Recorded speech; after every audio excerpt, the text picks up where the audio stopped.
Republican Congressman and U.S. Senate candidate Wesley Hunt of Houston, thank you so much, and welcome back to Eye on Politics. Oh, thank you for having me on. Really appreciate it.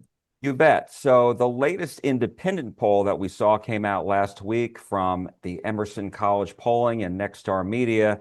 It showed you trailing Attorney General Ken Paxton and Senator John Cornyn. Paxton had 27%, Cornyn had 26%, you were at 16%, and undecided were at 29%.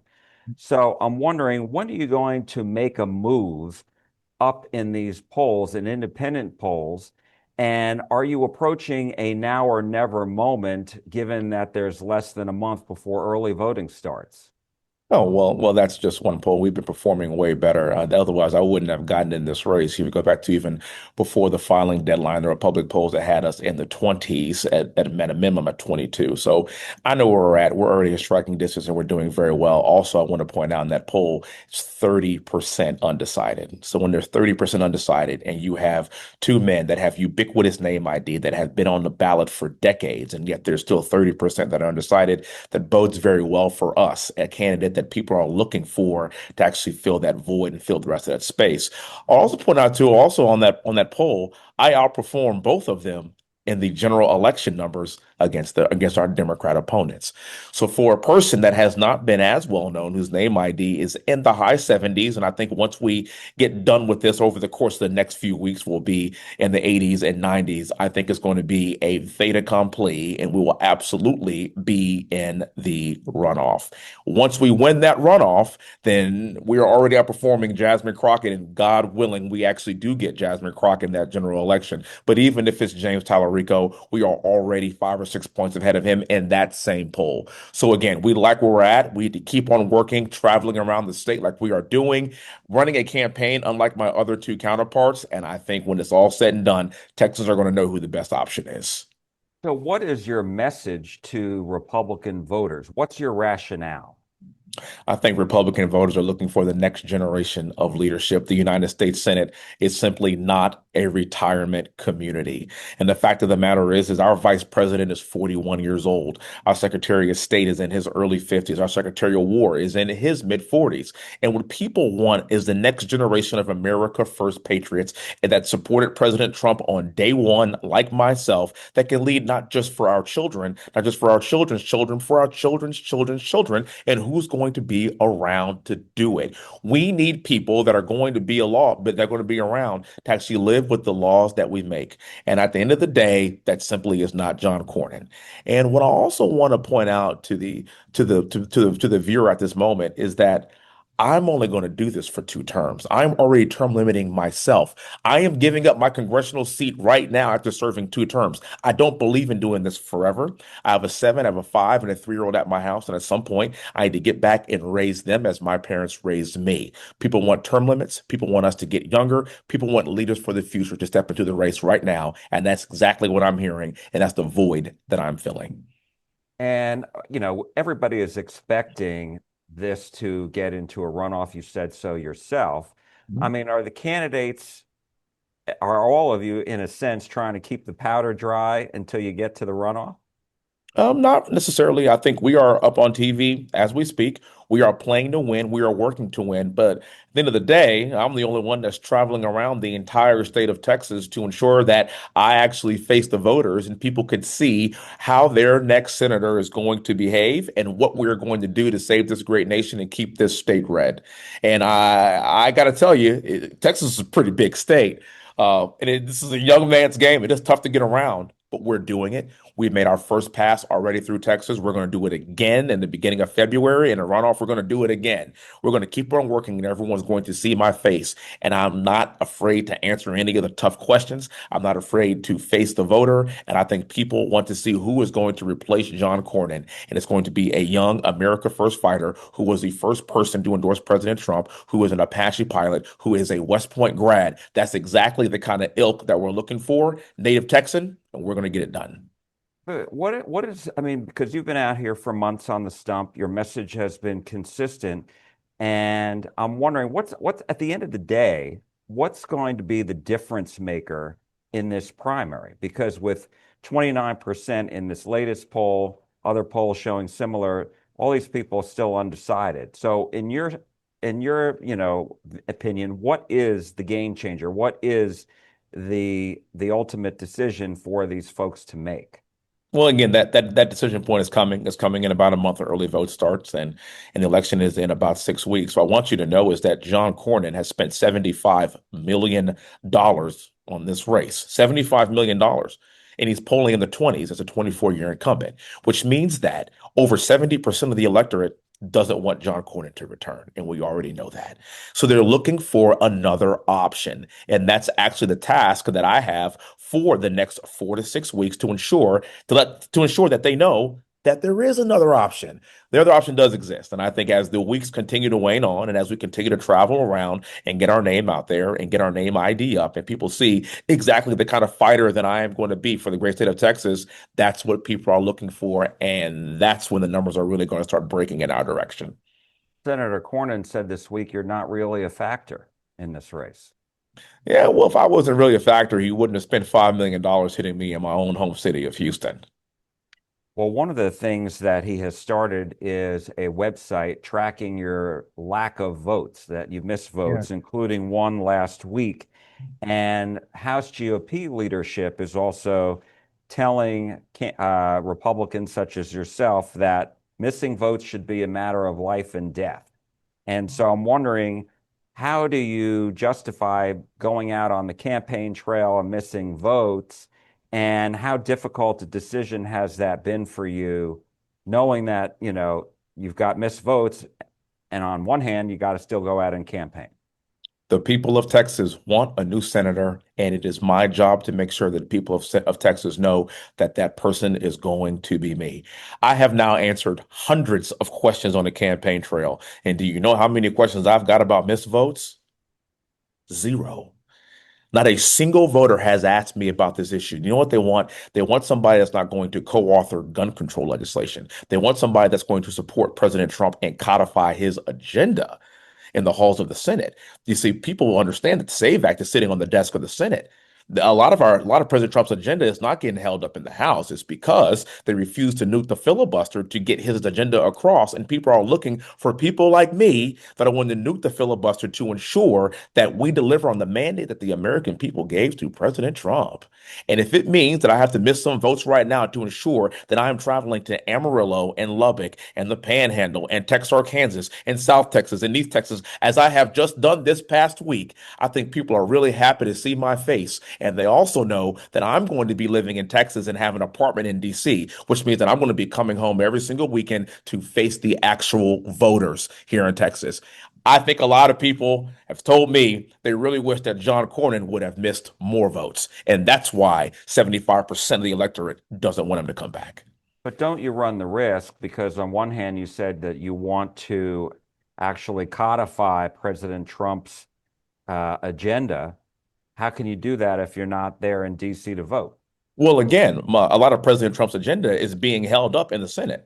It's really interesting to see just how informed the voter is here in Texas. So we aren't worried about the House. They aren't worried about the House as much. I mean, what they do know is that this filibuster has been an issue. It's been an issue for months, and that's what's been holding up President Trump's agenda. It's actually in the Senate. I am running for the Senate to ensure that we can get President Trump's agenda through for the last 2 years of the Trump presidency. And so what they're willing to do is they're willing to trade me missing votes in the House of Representatives to know that they're going to have an America First fighter in the Senate. Your reaction to the fact that President Trump has no plans to endorse Senator Cornyn just yet? I think that's absolutely wonderful news for us. At the end of the day, he is one of two people that two senators, incumbents that the president has chosen not to endorse. And in fact, I paid a lot of deference to President Trump and his decision in this race. I did not get in this race for 8 months because I wanted to see what the White House was going to do. When I realized that President Trump was not going to weigh in on this race, I realized that even not just him, but the people of Texas are simply looking for another America First option that represents the next generation of leadership for this country. So him staying out of it just means that he stays out of it until he doesn't. And at the end of the day, it's up for me not just to earn the vote of the people in Texas, but to earn the support of our sitting president. Did you have conversations with President Trump before announcing about this race? I had conversations with President Trump and his White House staff, and I will never discuss those conversations with anyone publicly. Those are private conversations. So let's talk a little bit about the headlines. President Trump wants Greenland. He's made no secret of it. He wants it to be part of the U.S. He also says that he wants to impose tariffs on our European allies who oppose it. And I'm wondering, what is the case for the U.S. to assume control of Greenland, buy it, et cetera? And do you agree with the president and his tactics threatening NATO allies to get it? This is the definition of the art of the deal. This is how we get what we want. President Trump is the absolute master of this. But I want people to understand this as well. We have been talking about Greenland being a strategic a plot of land for us for military strategy since the 1800s. This is not a new idea. Everyone freaking out about this is actually kind of forgetting that we've been talking about this for many presidents before President Trump. At the end of the day, as a military guy, I recognize the strategic placement of Greenland and how important it is for us to keep an eye on China and Russia. Really, it's just that simple. And they have the ability to have that land, especially in the Arctic, and when it comes to submarine warfare, and to have a spot where we know that we could protect our eastern, our northeastern board is really going to be important for us in the future. So at the end of the day, I support President Trump 100% on this. I think he's doing the right thing, and we'll see how it all shakes out. Let's talk about Iran. There are reports that the Ayatollah's regime has killed 16,000 protesters. And I'm wondering, how should the U.S. take advantage of the regime's apparent, perceived weak status right now? Well, again, that's up to President Trump. I think when we eliminated their ability to continue to produce nuclear weapons that they said that they would use against the United States and her allies, I think the fact that we were able to do a very clandestine strike that set them back decades really is the quintessential definition of peace through strength. I'll also tell you this, a lot of Democrats were clamoring about how we were going to get ourselves in World War III after that strike. And last I checked, as somebody that is a military guy that has fought in endless wars that cost 10 years and our sons and daughters and $3 trillion of treasure, I'm here to tell you that putting boots on the ground and getting involved in decade-long quagmires is not anything that President Trump is interested in doing. However, that regime, as we know, has been very nasty to their population. They obviously have been adversarial to the United States and our allies. But at the end of the day, I do trust what President Trump is going to do in terms of capitalizing on this situation. But it's going to be from a position of strength. It's going to be from a position of creating peace through strength and being on the side of people not dying and stopping people from dying. I will never forget he was asked a question about 3 years ago about whether or not he was going to support Putin or Ukraine. And I'll never forget what he said. He said, "I'm on the side of people not dying." This is a very similar situation, and I trust that he's going to handle it accordingly. In Venezuela, what would you like to see happen now that Nicolas Maduro was captured by the U.S. military? And do you think that that country can continue with remnants of the Maduro regime still in place? Well, that's also another definition of peace through strength. I mean, you have a narco-terrorist country and leader that's killing young Americans with fentanyl, and we were striking their boats and we were taking them out. And at the end of the day, now I haven't seen any boats in quite some time now. There are no more boats to strike because we were able to stop them from doing just that. Anybody that harms our fellow Americans, we're going to take action against. And again, that goes back to the moniker of having peace through strength. But also, this is a resources conversation. We have now cut off China's oil supply from Venezuela, and that was one of their top suppliers. Also, the night when we captured Maduro, they were set to have a meeting with a representative from the Chinese government. So the idea that we are sending messages like this and showing our strength in these situations is something I'm very happy to see. And now it's up for the people of Venezuela to realize that we're on your side. Let's cooperate. Let's get this done. And again, let's be on the side of people not dying. Let's have a peaceful transfer of power to the next regime. While at the same time, we now have a very valuable source of natural resources in terms of oil from that region. It's a real win-win for us.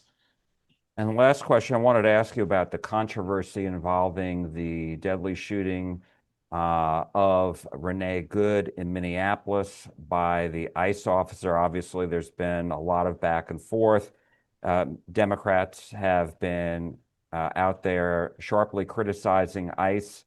And I'm wondering, where are you on this? And what do you say to Democrats who say that ICE is out of control and that this has gone way too far?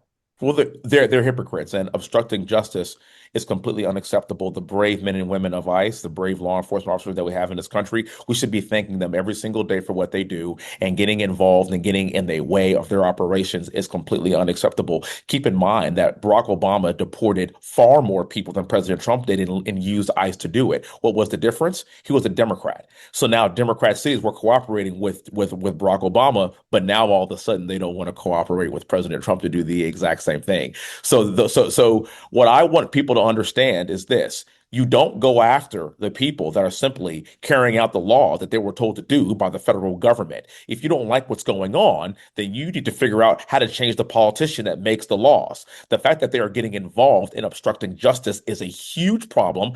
Violence is not necessary, and these people have a mandate that's been given to them by the president, by the American people, because President Trump ran on what? Border security and cleaning up our immigration problems. He won the Electoral College vote. He won the general election vote. We kept the House and the Senate. 80% of counties swung right.